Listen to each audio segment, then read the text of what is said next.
Bismillahirrahmanirrahim. Assalamualaikum warahmatullahi wabarakatuh.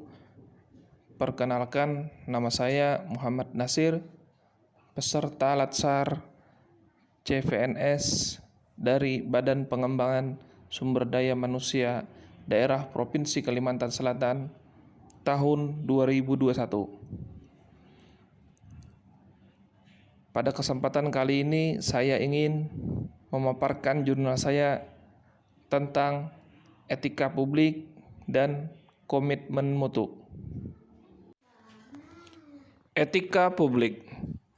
Etika publik adalah hal dasar yang harus dimiliki seorang ASN.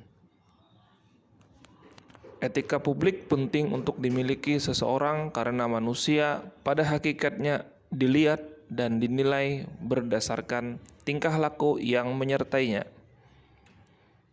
Dan manusia terdiri atas dua umur, yaitu umur fisiknya, umur jika dihitung dari kelahirannya, dan dua, umur sejarah, di mana seseorang akan diingat seumur hidupnya sebagai apa, bagaimana ketika dia hidup, berperilaku seperti apa dia dengan lingkungannya. Oleh karena itu, sudah sepantasnya lah kita tampilkan perilaku yang baik agar kita dikenang sebagai orang yang memiliki etika yang baik. Kembali berbicara tentang etika. Etika adalah refleksi atas baik atau buruk, benar atau salah, dan yang harus dilakukan atau bagaimana melakukan yang baik dan benar. Sedangkan etika publik adalah standar atau norma yang menentukan baik atau buruk, benar atau salah, perilaku, tindakan, dan keputusan untuk mengarahkan kebijakan publik dalam rangka menjalankan tanggung jawab pelayanan publik. Selanjutnya adalah kompetensi seorang ASN.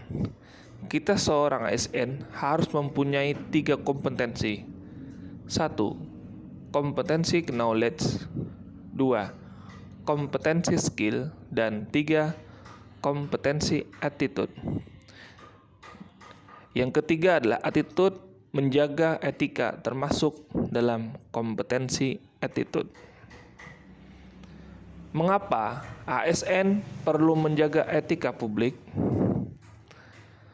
Karena ASN sebagai public figure yang segala tindakannya akan dilihat dan dinilai oleh masyarakat, media massa maupun media elektronik.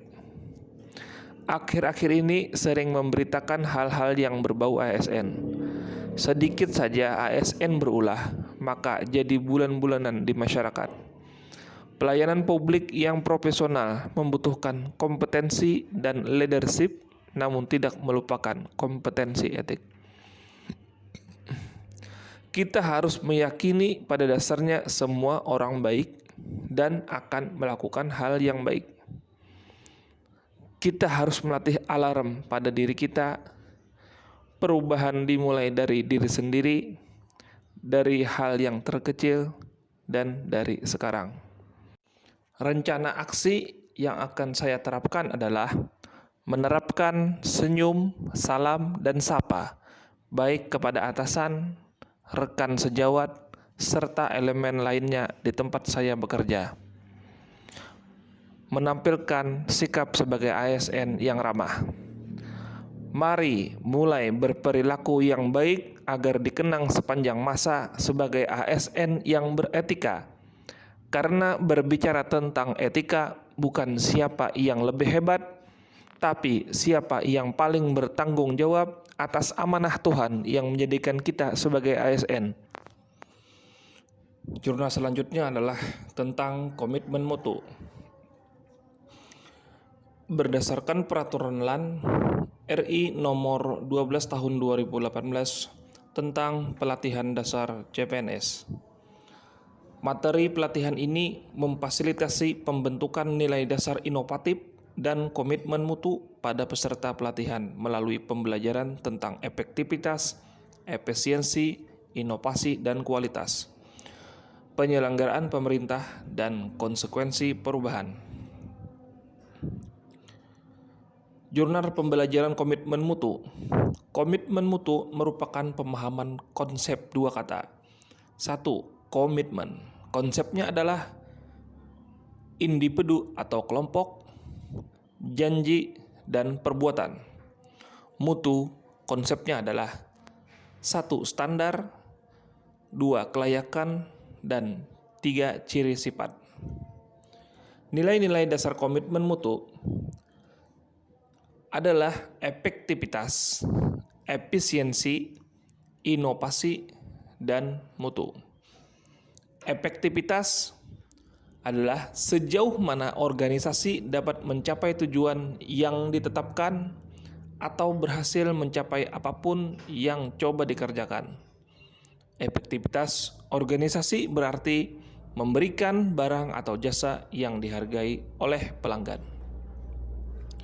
2. Efisiensi adalah jumlah sumber daya yang digunakan untuk mencapai tujuan organisasional. Efisiensi organisasi ditentukan oleh berapa banyak bahan baku, uang, dan manusia yang dibutuhkan untuk menghasilkan jumlah keluaran tertentu. Efisiensi dapat dihitung sebagai jumlah sumber daya yang digunakan untuk menghasilkan barang atau jasa. 3. Inovasi. Cara utama di mana suatu organisasi beradaptasi terhadap perubahan-perubahan di pasar, teknologi, dan persaingan. 4. Mutu. Apapun yang menjadi kebutuhan dan keinginan konsumen. Nihil cacat, kesempurnaan, dan kesesuaian terhadap persyaratan, dan juga kesesuaian terhadap spesifikasi. Berikut adalah isu yang ada di unit kerja saya tentang komitmen mutu. Dan saya ambil kesimpulan bahwa sebagai pendidik, mengajar bukan hanya berbicara tentang masuk ke dalam kelas, melakukan tatap muka, dan transfer ilmu pendidikan saja. Tetapi lebih dari itu, harus memperhatikan komitmen mutu yang terkandung, agar siswa yang dilayani merasakan manfaat dari pelayanan yang telah diberikan. Dan rencana aksi yang saya akan lakukan adalah memperbaiki kembali cara pengajaran dengan memperhatikan nilai-nilai yang terkandung dalam komitmen mutu. Sekian, terima kasih. Semangat membangun negeri. Wassalamualaikum warahmatullahi wabarakatuh.